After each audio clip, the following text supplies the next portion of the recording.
안녕하십니까. AI를 통해 신약 개발을 가속화하는 기업 온코크로스의 창업자 및 대표자 김일항입니다. 오늘 이렇게 많이 참석해 주셔서 감사드립니다. 오늘 제가 발표드릴 내용은 처음에 저희 회사 전반적인 부분에 설명드리고요. 그 이외에 저희 플랫폼 기술, 저희 비즈니스 모델 순으로 설명드리도록 하겠습니다. 이 그림에 나와 있는 것처럼 일반적으로 약 후보 물질 5,000개에서 10,000개 정도가 스타팅 라인에서 같이 시작을 하지만 평균적으로 한 10개 정도만 임상시험에 들어가고 이 중에 한 1개 정도만 시판이 되는 상황입니다. 이 기간은 평균적으로 약 15년 정도가 현재 걸리고 있습니다. 그러다 보니까 신약 개발 자체가 무척 리스크가 높은 산업이라고 생각하시면 되겠습니다. 이런 걸 타개하기 위해서 AI가 신약 개발에 도입이 되게 됐고요. 현재 거의 90% 이상의 기업들은 이 신약 후보 물질을 발굴하는 단계에 주로 포커싱을 하고 있습니다. 여기에 이제 대표적인 플레이어로는 이제 구글의 딥마인드라든지 나스닥 상장사인 슈레딩거, 국내 상장사인 파라사이 바이오나 신테카 바이오 역시 이 영역에 포진하고 있다고 보시면 될 것 같습니다. 저희가 포커싱하고 있는 영역은 저희가 적응증 확장이라는 영역이고요. 이 영역 자체는 그 기존의 치료 목적, 어떤 약이 개발이 이런 신약호흡 물질이 개발이 됐다는 것은 어떤 목적을 가지고 개발이 됐는데 보통 저희는 임상 단계 근처에 온 약물들을 가지고 이 약물의 추가적인 질병이라든지 어떤 증상에 대해서 저희가 찾는 기술이 저희가 하고 있는 기술이라고 보시면 될 것 같습니다. 이 영역에서 가장 대표적인 플레이어로는 리커전이라는 나스닥 상장사가 있고요. 현재 시가총액 2.6조 원 정도 되고 엔비디아에서 큰 규모의 투자를 받을 정도로 각광받고 있는 회사 중에 하나입니다. 이 회사랑 저희 회사의 가장 큰 차별점이라고 한다면 비즈니스적으로는 거의 일치한다고 보시면 되고요. 리커전 같은 경우에는 약물을 세포에 처리한 후에 세포 모양의 변화를 가지고 어떤 적응증을 찾는다고 한다면 저희는 약물을 세포에서 처리한 후에 세포에서 RNA라고 하는 전사체라고 하는 것을 분석해서 이 약이 어떤 병에서 효과가 있을지 찾아주는 게 가장 큰 차별점이라고 보시면 되겠습니다. 이룸의 법칙이라는 게 있는데요. 이전에 무어의 법칙이라고 반도체의 집정률이 18개월마다 2배로 상승한다는 법칙이 있습니다. 당연히 긍정적인 표현으로 사용됐던 부분이고요. 그 무어의 법칙 스펠링을 거꾸로 한 이룸의 법칙이라는 것은 연구비 10억 달러당 개발되는 신약의 수가 9년마다 절반으로 줄어든다는 법칙입니다. 표에 보시는 것처럼 2010년을 기점으로 1개 이하로 감소된 상황이고요. 그로 인해서 AI가 AI 신약 개발에 도입이 된 상황입니다. 국내뿐만 아니라 다양한 세계 각국에서 다양한 종류의 AI 신약 개발 정책을 내고 있고요. 이로 인해서 AI 신약 개발의 글로벌 시장 규모는 매년 45%씩 상승을 하고 있습니다. 국내 시장 규모는 글로벌 9위 정도에 해당하고 있습니다.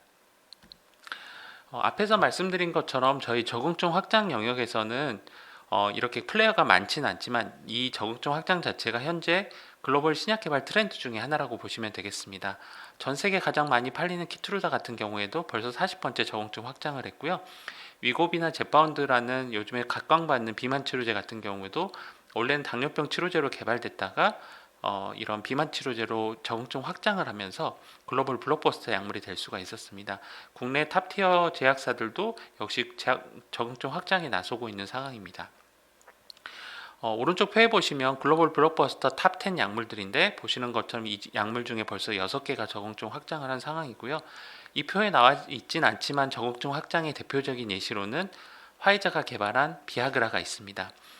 비아그라 같은 경우에는 원래 심장병 치료제로 개발이 됐지만 임상시험을 하던 중에 우연히 그 약을 복용한 환자들이 발기부전이 해결되는 걸 보면서 심장병으로 개발을 하지 않고 발기부전 치료제로만 개발하게 됐고요. 그로 인해서 글로벌 블록버스터 약물이 될 수가 있었습니다. 그럼 많이들 질문하시는 게 이렇게 이미 빅파마들이 글로벌 빅파마들이 이렇게 적응증 확장을 하고 있는데 굳이 우리 기술이 필요하냐 이렇게 생각할 수도 있는데 앞에서 설명드린 것처럼 비아그라 같은 경우는 이제 우연히 발견됐고요. 글로벌 블록버스터 약물들이 적응증 확장하는 것은 원래 이런 약물들이 이미 갖고 있는 이 약이 기전이라든지 이런 것들을 통해서 이런 기전이 있으면 이런 병에서도 효과가 있을 가능성이 있다라고 하는 기존의 문헌이라든지 레퍼런스가 있기 때문에 그런 것들을 활용해서 보통은 이제 적응증 확장을 해 나가고 있습니다. 하지만 저희 같은 경우는 전사체라고 하는 한 2만 개 정도 되는 RNA 정보를 활용을 하기 때문에 기존에 전혀 문헌상의 연관성이 없게 나온 질환이라고 하더라도 저희 기술을 통해서 찾을 수가 있다는 부분들이 이런 빅파마가 하고 있는 저공증 확장 방식과의 차별점이라고 보시면 되겠습니다. 그래서 저희는 기존 제약사가 신규 가능성에 적응증 가능성에 대해서 인지를 하고 있는 경우에는 이런 여러 가지 적응증 중에 어떤 것으로 개발하면 가장 좋을지 이렇게 우선순위도 결정을 해드리고요. 신규 적응증 가능성에 대해서 인지를 하지 않는 경우에는 저희가 신규 적응증을 추가를 해드릴 수도 있습니다. 본 예시 같은 경우에는 저희가 이제 모 제약사랑 같이 진행했던 내용인데, 이 제약사 같은 경우에는 뇌질환 치료제로 임상 이상 시험을 진행을 하고 있었습니다. 임상 시험이라고 하는 것은 임상 1상은 보통 사람에게 처음 투여돼서 독성을 평가하는 단계고요. 임상 2상은 이 약물의 효능을 처음으로 인체에서 평가하는 단계고, 제3상 같은 경우에는 기존 치료제랑 비교하는 단계라고 생각하시면 됩니다. 그래서 이 약제는 이미 임상 2상까지 진행을 했기 때문에 임상 1상은 통과해서 안정성에 있어서 어느 정도 개런티가 되어 있는 약이었고요. 이런 약물들을 활용해서 저희는 추가 적응증인 심장치료제를 저희가 찾았습니다. 여기서 바로 심장 질환을 찾았고 임상 1상이 끝난 약이기 때문에 바로 임상 2상으로 가면 좋겠지만, 아무래도 식약처나 FDA 같은 규제기관 같은 경우에는 AA로 찾았다고 해서 바로 뭐 이렇게 임상시험을 허가해 주는 건 아니고, 당연히 거기에 따른 저희가 추가적인 레퍼런스나 아니면 실험 결과들이 필요합니다. 그 실험에서 필요한 부분들이 전임상 효력 시험이라고 하는 세포나 동물 실험에서 정말 저희가 찾은 적응증이 효과가 있는 단계를 거쳐야 됩니다. 일반적으로 어떤 약을 개발할 때 임상 1상까지 완료될 때까지 보통 평균적으로 시간으로서는 약 7에서 8년, 비용은 전체 비용을 100%라고 삼았을 때, 전임상 효능 시험을 하는 경우에는 기간으로서는 1년, 비용으로서는 약 3에서 5%밖에 들어가지 않습니다. 이 제약사가 각각 뇌질환 치료제와 심장질환 치료제로 처음부터 개발했다면 각각 7에서 8년 비용에서 100%가 들었을 부분이, 심장질환 같은 경우는 단 1년 비용 3%에서 5%만 가지고 바로 임상 이상을 갈 수 있기 때문에 제약회사 입장에서는 이런 투입 대비 얻을 수 있는 수익을 극대화시킬 수가 있고요. 보시는 것처럼 이 적응증으로 뇌질환 적응증으로 가져가는 수익뿐만 아니라 심장질환으로 가져가는 추가 수익 알파를 가져갈 수 있고, 저희 입장에서는 여기서 추가적으로 얻어지는 알파의 일부분을 저희 가져오는 계약을 하기 때문에 이런 제약사와 저희랑 협업한 제약사와 저희가 각각 윈윈할 수 있는 구조가 만들어지게 됩니다. 그래서 저희는 저희 플랫폼을 통해서 4가지 종류의 적응증 확장이 가능합니다. 첫 번째 사례로는 기존 적응증에 대해서는 쭉 개발을 하고요. 저희가 신규적으로 찾은 적응증에 대해서는 추가로 개발하는 방식도 있고, 적응증 전환 사례 같은 경우에는 저희가 기존 적응증으로 개발하던 중에 비아그라처럼 저희가 찾은 적응증이 더 파괴력이 있는 경우에는 저희가 찾은 신규 적응증으로 추가적으로 개발을 해서 기존 적응증은 드랍하고 저희가 찾은 적응증으로만 개발하는 경우도 있고요. 임상 실패 사례 같은 경우에는 정말 큰 시간과 비용을 들여가지고 약물을 쭉 개발했는데 약물이 실패하는 경우에는 이 모든 여기까지 들었던 모든 시간과 비용이 날아갈 수밖에 없습니다. 그래서 이런 부분에 있어서 저희가 신규 적응증을 찾아드리는 경우에 이런 매몰 비용을 최소화하고 약물을 재활용할 수도 있게도 만들어주고요. 시판 약물들 같은 경우에는 물질 특허가 한 20년 정도 가기 때문에 이런 약물들 같은 경우는 물질 특허가 끝나기 전에 에버그린 전략이라고 해서 저희가 찾은 추가 적응증으로 좀 더 판매를 할 수 있게 만들어주는 게 이제 저희 기술이라고 보시면 될 것 같고요. 마지막 사례는 제가 뒤에서 다시 한번 자세하게 설명드리도록 하겠습니다. 그래서 저희 회사 아이덴티티를 다시 한번 설명드리면, 전사체라고 하는 RNA 기반의 정보를 이용해서 독자적인 신약 개발 AI 플랫폼을 가지고 있고요. 이를 활용해서 적응증 확장이라고 하는 타 AI 신약 개발 회사들이 많이 하지 않는 영역인 블루오션인 적응증 확장이라는 부분을 저희 포커싱을 하고 있습니다.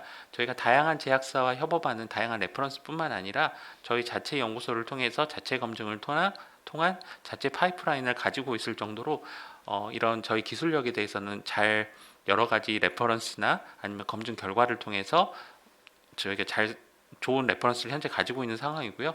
이를 통해서 이제 국내 시장에서는 넘버원 적응증 확장 기업이라고 보시면 되고, 글로벌하게도 탑티어 회사 중에 하나라고 보시면 될 것 같습니다. 다음으로는 저희 메인 플랫폼인 AI 플랫폼인 랩터 AI에 대해서 설명드리도록 하겠습니다. 저희 플랫폼 같은 경우에는 먼저 데이터를 수집하는 단계를 거치고요. 이런 데이터를 데이터 전처리를 통해서 분석을 하기 좋게 만들어줍니다. 그래서 분석을 용이하게 만들어준 다음에 저희 랩터의 프로세스에 넣어주게 되면 다양한 종류의 프로세스를 거친 다음에 최종 결과물이 도출되게 됩니다. 처음에 약물 데이터를 넣어주게 되면 랩타이어를 거친 후에 이 약물이 어떤 병에서 사용하면 좋을지, 또 어떤 약물을 병용 투여하면 시너지가 날지를 찾아드리고요.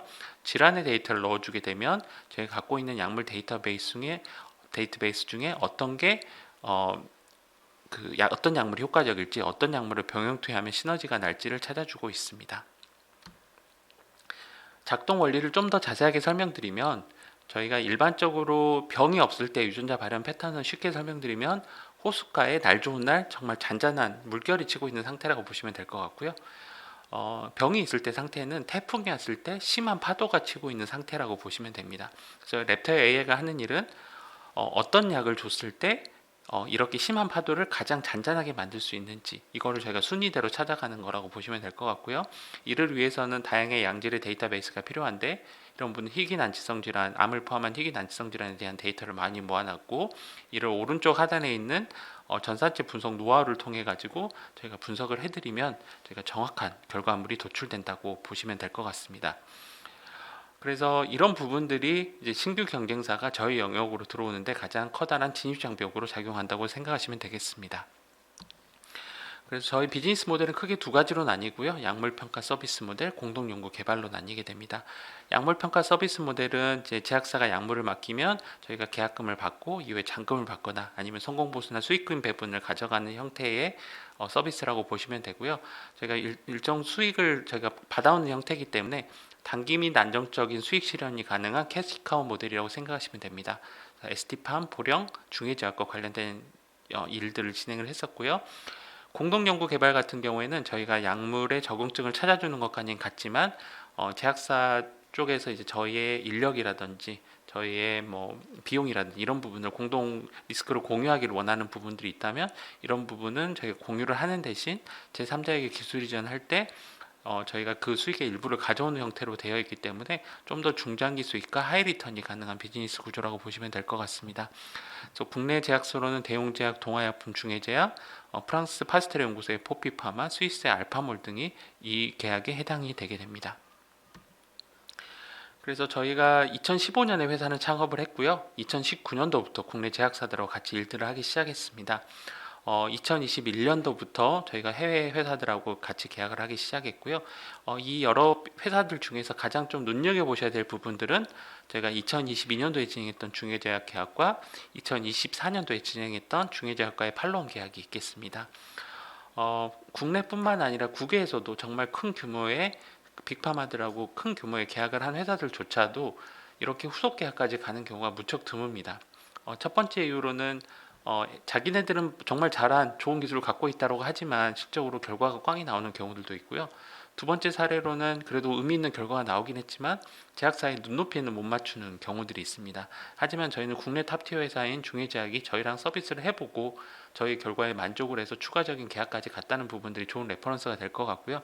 이런 좋은 레퍼런스를 바탕으로 저희가 국내뿐만 아니라 해외에도 열심히 어필을 하려고 합니다. 중해제약 계약에 대해서는 제가 뒤에서 다시 한번 설명드리도록 하겠습니다. 저희 임원진을 다시 한번 설명드리면요. 저는 서울 아산병원에서 내과 전문의를 취득을 하고, 일반적으로는 남자 의사들 같은 경우는 이제 군의관을 공중보건의를 가는데 대신에 카이스트 의과대학원이라고 하는 의사과학대 양성하는 곳에 가서 박사학위를 취득을 했고요.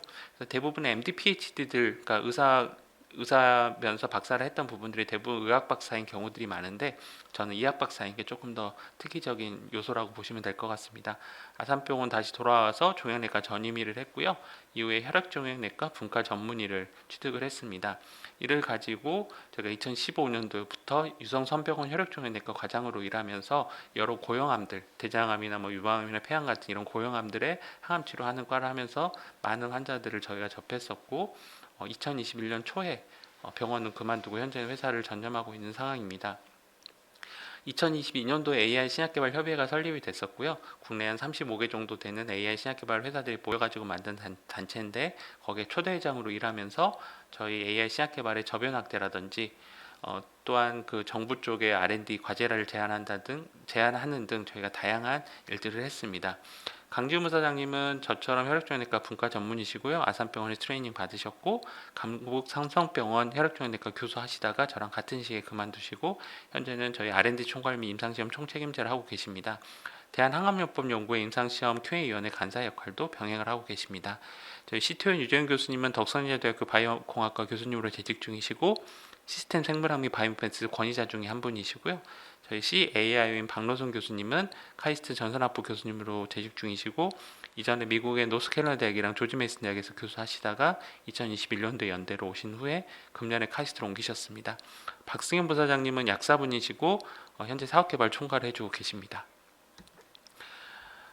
저희가 R&D 인프라를 좀 설명을 드리면 이제 AI 신약 개발 회사다 보니까 AI 연구소가 있는 건 당연할 거고요. 저희는 초창기부터 바이오 연구소를 같이 보유를 하고 있었습니다. 그리고 최근에는 저희가 동물 실험실까지 같이 셋업을 했고요. 국내 AI 신약 개발 회사 중 유일하게 자체적으로 동물 실험실을 갖고 있는 회사가 저희라고 보시면 될 것 같습니다.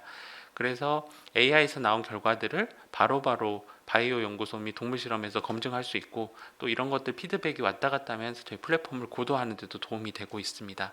또한 저희가 임상시험까지 진행을 하고 있기 때문에 자체적으로 임상개발본부도 갖추고 있어서 신약 개발의 전 영역을 커버할 수 있는 기술이 저희 회사 기술이라고 보시면 될 것 같습니다. 다음으로는 저희 저희 비즈니스 모델에 대해서 조금 더 자세하게 설명드리도록 하겠습니다. 앞에서는 저희 형태에 따라서 약물평가 서비스 모델과 공동연구 개발로만 설명을 드렸는데요. 신약 개발 단계에 따라서도 임상 단계 약물이라든지 임상 단계 근처까지 온 전임상 단계 약물들, 그다음에 이제 특허가 끝나가는 시판된 약물들로 크게 나눌 수가 있습니다.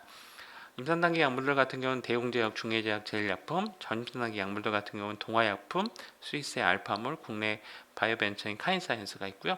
시판된 약물들 같은 경우에는 보령제약, 프랑스의 포피파마 같은 회사가 여기에 해당이 됩니다. 이런 좋은 레퍼런스 기반으로 저희가 점유율을 확대를 해나가고 있고요. 여기서 보여드린 예시 중에 저희가 좀 더 눈여겨보셔야 될 부분들에 대해서는 하나하나 설명드리도록 하겠습니다. 제약바이오사들은 앞에서 설명드린 것처럼 이미 시판할 때까지 15년 정도의 시간이 걸리는데 물질 특허라는 건 보통 20년 동안 해당이 됩니다. 그러면 이제 독점적 물질 특허라고 하는 건 이 물질을 독점적으로 팔 수 있는 기간인데 이미 약물을 개발한 데 15년을 써버리기 때문에 이 물질을 독점적으로 팔 수 있는 기간이 약 5년 정도에 불과한 상황입니다. 제약회사가 정말 많은 비용과 아니면 오랜 시간을 걸려서 개발했는데 물질을 5년밖에 독점적으로 팔지 못한다는 것은 좀 억울할 것 같지 않습니까? 그러다 보니까 제약회사에서는 에버그린 전략이라는 걸 사용을 합니다. 그래서 에버그린 전략은 추가적인 특허를 통해서 특허의 독점 기간을 실질적으로 연장하는 전략이라고 보시면 되고요. 국내 상장사 중에 에버그린 전략이 가장 특화된 회사라고 한다면 알테오젠이 있습니다. 알테오젠 같은 경우에는 주사제를 가지고 약물을 피하 주사로 변경하는 방식의 에버그린 전략을 가져가는 플랫폼 회사라고 보시면 될 것 같고요.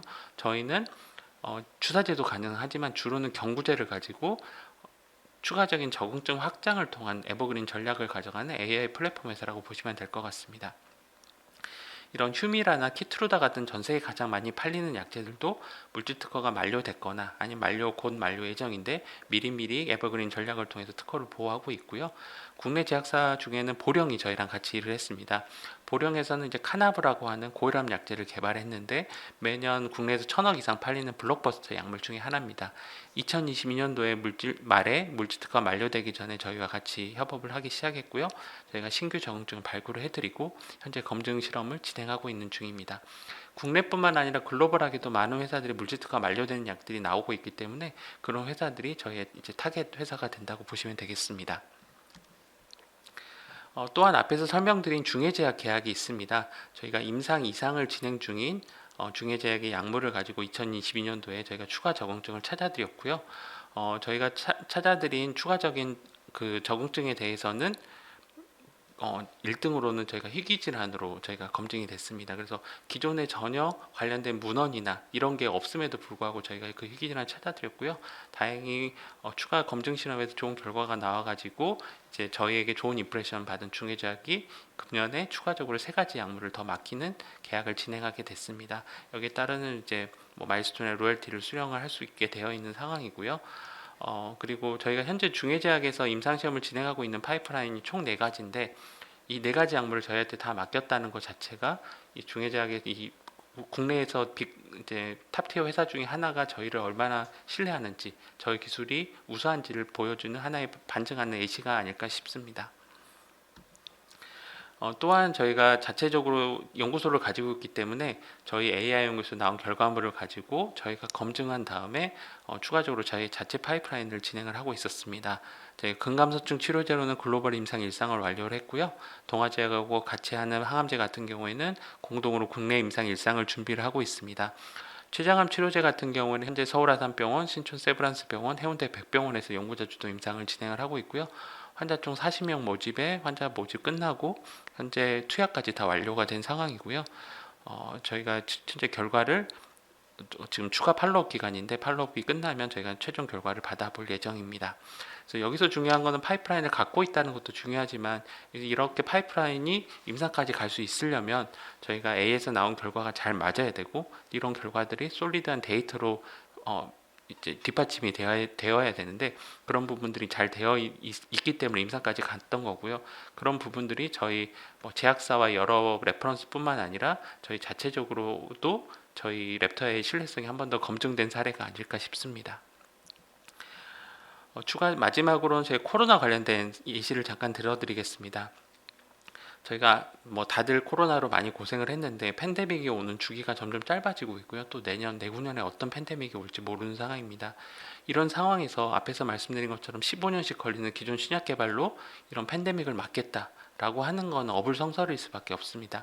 그러다 보니까 이런 상황에서는 어떻게 하면 기존 약이나 아니면 지금 개발 중인 약물 중에 치료제가 될 만한 약을 빨리 찾아가지고 대응을 하는 게 필요한데 아시는 것처럼 코로나 때도 거의 전 세계 1000개 이상의 약물들이 코로나 치료제로 제한됐지만 대부분 실패했고 렘데시비를 포함해서 극소수의 약물만 승인을 받을 수 있었습니다. 저희 랩터에이를 통해서는 저희 환자의 혈액 샘플을 활용해서 저희가 분석을 진행했고요. 단 2개월 만에 25,500개 약물 중에 전체 4등으로 렘데시비르가 스크리닝이 됐습니다. 이처럼 저희가 정확하게 좋은 치료제들을 효과가 있는 치료제 잘 맞추는 기술이 저희 랩터에이라고 보시면 되고요. 저희 같은 경우에는 이제 렘데시비르보다 상위로 나온 전체 2등으로 나온 후보 약물 A를 가지고 개발을 했는데 동물 실험에서 렘데시비르 대비 우수한 효과가 확인됐고 현재 저희가 논문을 투고를 한 상황입니다. 보여드린 저희 메인 플랫폼이 랩터 AI 이외에 저희가 향후에 의료기기로 개발해서 캐시카 모델로 가져가려고 하는 온코파인드 AI라는 추가적인 AI 플랫폼이 있습니다. 이거 같은 경우는 이제 원발 부위 불명암 진단을 위한 플랫폼이라고 보시면 되고요. 원발 부위 불명암, 말 그대로 원발 부위를 모르는 암입니다. 대부분 암들은 이름이 붙여져 있습니다. 대장암, 췌장암, 유방암 이런 식으로 붙여졌는데 이게 다 원발암에 대한 내용이거든요. 이게 중요한 이유는 만약에 어떤 폐에 종괴가 있다고 하면 해서 당연히 의사들 보고 이거 폐암이네 라고 생각하고 조직 검사를 하는데 폐암이 아니게 나온 겁니다. 내 몸에 어디를 봐도 CT나 MRI를 찍어도 어디에도 원발 부위에 대한 클루는 없는 상황이고요. 그런 상황에서는 이제 이미 전이가 된 암이기 때문에 이 암은 항암 치료를 받아야 되는데 항암 치료는 원발 부위에 맞춰서 해야 됩니다. 대장암이 폐로 갔으면 대장암 치료를 해야 되고요. 췌장암이 폐로 갔으면 췌장암 치료를 해야 됩니다. 근데 원발 부위를 모르다 보니까 그냥 여러 암에 다 두루두루 듣는 항암제밖에 쓸 수가 없기 때문에 국내 암 환자 10명 중 7명이 5년 이상 생존하는 시기에 원발 부위 불명암 환자들은 진단 후 평균 생존 기간이 9에서 11개월밖에 되지 않는 상황입니다. 그러다 보니까 이런 경우는 제가 병원에서 직접 암 환자를 보던 상황에서 이런 환자가 왔을 때 환자나 보호자가 엄청 힘들어하고 또 예후도 좋지 않고 현재 나와 있는 진단율이 50% 내외밖에 정확도가 되지 않다 보니까 이걸 개발해 보면 좋겠다라고 생각을 했고요. 저희 현재 만든 플랫폼으로서 90% 이상 되는 정확도를 보이는 플랫폼을 만들어 놓은 상황이고 제가 쭉 개발을 할 예정입니다. 추가적으로 암 조기 진단 영역까지 확장을 하려고 준비를 하고 있습니다. 앞에서 보여드린 것처럼 제가 다양한 실험 결과들 또한 제약사와 하고 있는 다양한 레퍼런스들 또한 저희가 상장사 지위를 가지고 해외로 진출했을 때 훨씬 더 저희가 어필할 수 있을 거라고 생각하고 있고요. 저희가 다양한 세계 의약품 박람회에 가서도 저희 기술을 설명을 드릴 예정입니다. 또한 3번에서 보시는 것처럼 저희가 버클리 스카이덱이라고 하는 버클리 대학에서 하는 미국 내 탑5 안에 들어가는 엑셀러레이터 프로그램에서도 저희가 선정이 됐었고요. 고오스트리아라고 하는 오스트리아 정부에서 하는 엑셀러레이터 프로그램에서도 선정이 될 정도로 국내외에서 저희 기술력을 인정을 받고 있는 상황입니다. 또한 저희가 프랑스 회사랑 스위스 회사랑 하고 있는 이런 연구들에서도 좋은 결과가 나오는 경우에는 저희가 글로벌 시장 영향력을 확대하는데 더욱더 도움이 될 거라고 생각하고 있습니다. 실적 가이던스 보시면 저희가 금년 매출 예상 매출 현재 12억 정도를 잡고 있고요. 저희가 작년 말에 프리-IPO 투자로 145억 투자를 받을 때 당시에 비상장사로는 드물게 증권신고서라는 걸 제출했습니다. 증권신고서에서는 당연히 금년 예상 매출을 했었고요. 적었었고 대부분 바이오 회사가 이런 실적 가이던스를 못 맞추는 경우들이 많은데 저희 같은 경우는 작년 증권신고에 금년 예상 매출로 9.8억 원을 적어서 냈고요. 보시는 것처럼 제가 초과 달성했다는 부분들이 저희가 얼마나 실적을 좀 더 보수적이고 실현 가능하게 잡았는지 보시면 될 것 같고요. 저희가 이제 거의 BEP라고 해서 이런 수익이 좀 더 이제 정말 순수익이 나는 단계는 2026년도에 되면 거의 근접을 하지만 실적으로는 2027년도에 그런 순수익을 달성할 수 있을 거라고 현재 보고 있는 상황입니다. 저희 회사의 모토가 We Make Drugs Work입니다. 말 그대로 약물이 잘 작동하게 만들어주는 게 저희 회사가 하는 일이고요. 제가 의사로서 회사를 창업할 때 처음 만들었던 이유가 암 환자를 포함한 희귀난치성 환자가 많이 힘들어하는 걸 보고 이 환자들의 고통을 어떻게 경감시켜 줄 수 있을까라는 생각으로 제가 회사를 창업했었는데 정말 여기까지 저희가 그 목표를 향해서 뚜벅뚜벅 걸어오고 있는 것 같습니다. 앞으로도 그런 환자들을 도움 주기 위해서 최선을 다하는 온코크로스로 거듭나도록 하겠습니다. 네, 경청해 주셔서 감사합니다.